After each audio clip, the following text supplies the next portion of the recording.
ওরে যাব না আজ ঘরে রে ভাই, যাব না আজ ঘরে।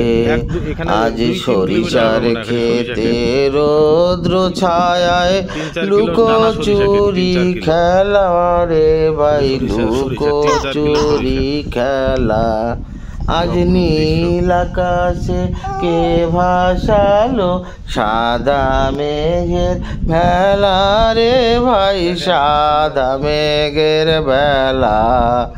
আজ সরিষার খেতে রৌদ্র ছায়ায় লুকোচুরি খেলা রে ভাই, লুকোচুরি খেলা। আজ ভ্রমর ভোলে মধু খেতে উড়ে বেড়ায় আলোয় মেতে। আজ কিসের তরে নদীর চরে চখা চোখির মেলা। আজ নীল আকাশে কে ভাসালো সাদা রঙের ভেলা রে ভাই, সাদা রঙের ভেলা। মাঠ দূরে যত দূর চোখ যায় শুধু সরিষা আর সরিষা। প্রকৃতির কি অপরূপ খেলা, আল্লাহর অপরূপ সৃষ্টি।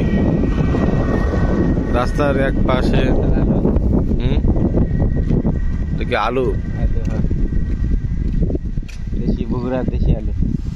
ভাইয়ের তো ভাইয়ের ক্ষেত কোনটা, কি লাগাইছেন আপনি? আলু? এটা কি আলু? দেশি আলু, ডায়মন্ড আলু, দেশি আলু, ডায়মন্ড আলু, বগুড়ার আলু। একটা দেশি সরিষা আর একটা কি গুলা ঢেপা সরিষা। সরিষা ওই যে সাদা সাদা ঢেপা সরিষার ওরিয়া। আসসালামু আলাইকুম প্রিয় দর্শক, দেখেন দিগন্ত জোড়া, দিগন্ত জোড়া শুধু সরিষা আর সরিষা। মানে প্রকৃতির কি সৌন্দর্য দেখেছেন। এবছর যে ওয়েদারটা ছিল সরিষা চাষের জন্য উপযুক্ত ওয়েদার, উপযোগী ওয়েদার, তাই না সিদ্দিক? মানে কি সুন্দর জায়গা আর কি সুন্দর ক্ষেত সরিষা। আসলে এটা চোখ জুড়িয়ে যায়, এত সুন্দর ফুলগুলো, অসাধারণ। এখানে মধু বানায় না কেউ? মধু তো এখানে তৈরি করতেছে না। রাস্তার এপারে ওপারে দুই দিকে সরিষা আর আলু ক্ষেত। দেশি সরিষা, ভেবা সরিষা নাকি ঢেপা সরিষা, এগুলো আঞ্চলিক ভাষা। সুন্দর সরিষা ক্ষেত। সরিষা চাষ তো লাভজনক অনেক, তাই না? সরিষা চাষ অনেক লাভজনক। এবছর সেচ লাগে নাই, বৃষ্টি হয়েছে, বৃষ্টি হইলো মাঝখানে। হ্যাঁ হ্যাঁ, বৃষ্টির জন্য আর সেচ দিতে হয় নাই সরিষা এবার। ও আচ্ছা, এবছর এই বৃষ্টি হওয়ার কারণে নাকি সেচ দিতে হয় নাই, তাহলে কৃষকের খরচও অনেক কমে, অনেক কম হয়েছে। তার মানে এবার লাভ বেশি হবে। লাভ বেশি আর কি। বিঘা প্রতি কয় মণ সরিষা হয়? 5 মণ 6 মণ হারে সরিষা হয় পার বিঘা। 5 মণ 6 মণ? হ্যাঁ, এক বিঘাতে 5-6 মণ করে সরিষা হয়। সরিষার মন কত করে বিক্রি হয় জানো কিছু? এটা 3,000 টাকা মণ। 3-3,500। যাক, এটা কৃষি অফিসারগণ অনেক ভালো জানেন।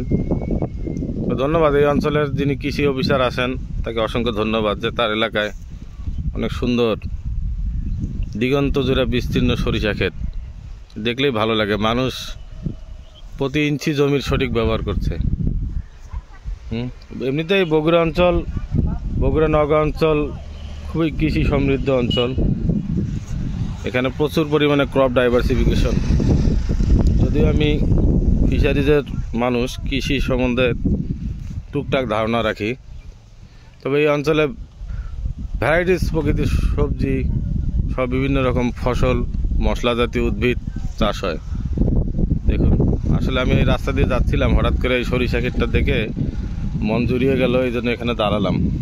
দাঁড়ায় একটু আপনাদেরকে দেখানোর জন্য আর কি স্ক্রিনশট নিচ্ছি, কিছু ছবিও তুললাম। দেখেন দেখেন, এগুলা আসলে গ্রামে না আসলে বুঝবেন না যে বাংলাদেশটা কত সৌন্দর্য। একদম ফ্রেশ ওয়েদার, হিমশীতল বাতাস বইতেছে। দেখেন সারি সারি তাল গাছ রাস্তার দুধারে, ওই দেখেন বাতাসে নড়তেছে, দেখছেন কি সুন্দর বাতাস। এটা একটা গ্রামের মেঠো পথ, আদমদিঘির একটা গ্রামের মেঠো পথ। যাক, অসাধারণ চিত্র। আমি কিছু ছবি তুলবো আরো। তো আপনারা ভালো থাকবেন। আসসালামু আলাইকুম।